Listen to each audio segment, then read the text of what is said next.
Alors l'idée m'est venue parce que je suis donc coach pour ados et en fait la typologie des jeunes a changé cette dernière année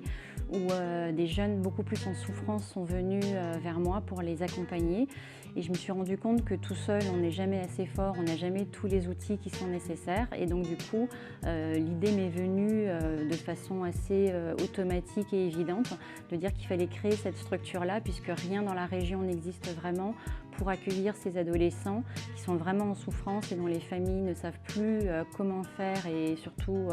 comment les occuper, les gérer et leur permettre de sortir de cette souffrance, pouvoir s'occuper d'eux toute la journée, de leur offrir différents ateliers, différents types d'accompagnement pour pouvoir grosso modo de leur permettre de reprendre leur rêne de leur vie, remonter à cheval, comme on dit, reprendre, voler de leurs propres ailes, retrouver confiance en eux et en l'autre, surtout en l'adulte aussi, et de leur permettre justement tout ça.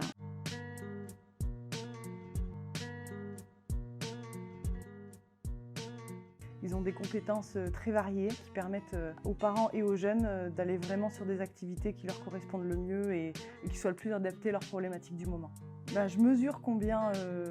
les problématiques de phobie, de décrochage et de réorientation scolaire, ça peut vraiment être bouleversant, autant pour les parents que pour les enfants. Ce que je voudrais dire, c'est que c'est pas une fin en soi et qu'il y a vraiment la lumière au bout du tunnel et que cette association, elle existe et elle est là pour eux et que c'est une vraie main tendue vers eux qu'il ne faut vraiment pas hésiter à la saisir.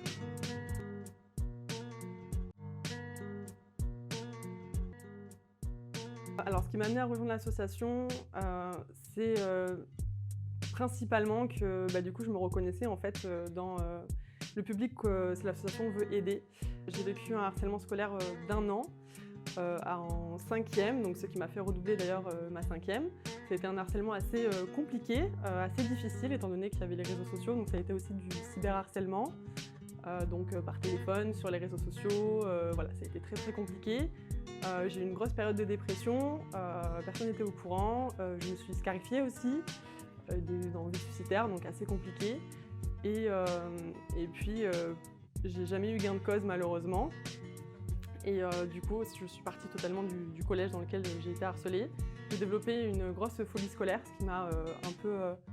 obligée à arrêter les cours et du coup à faire de l'école à la maison qui n'a pas du tout fonctionné. J'ai juste envie de donner de l'espoir justement aux jeunes qui subissent ou qui ont subi du harcèlement scolaire ou qui ont décroché l'école et pour tout simplement les comprendre parce que je pense beaucoup que je suis assez bien placée pour arriver à les comprendre. Donc c'est ce qui m'a fait rejoindre l'association et c'est l'ambition d'aider les jeunes. Alors mon rôle, c'est de mettre des mots sur les mots, on va dire, de les aider à comprendre un petit peu ce qui se passe, de les aider à extérioriser aussi un petit peu tout ce qu'ils ont en eux et qu'ils n'arrivent pas forcément à exprimer. Et c'est de les comprendre, de leur apporter du soutien moralement et de les aider à voir un petit peu plus loin que là où ils sont actuellement. Parce qu'on a tous des compétences, un parcours de vie qui est différent, on vient de milieux assez différents, on a une psychologue, une kinésiologue, on a des personnes dans la relation d'aide, on a des personnes qui sont formées sur plusieurs méthodes thérapeutiques, on est à l'écoute, donc en fait je pense que toutes ces compétences-là s'embloquent entre elles et permettent justement d'avoir vraiment un immense levier pour justement aider les jeunes dans une situation compliquée. Le dernier message peut s'adresser autant aux parents qu'aux élèves, leur dire qu'ils ne sont pas seuls et qu'il suffit d'avoir un petit peu de soutien pour avancer, être aidé et être compris et c'est en aucun cas une honte d'être aidé.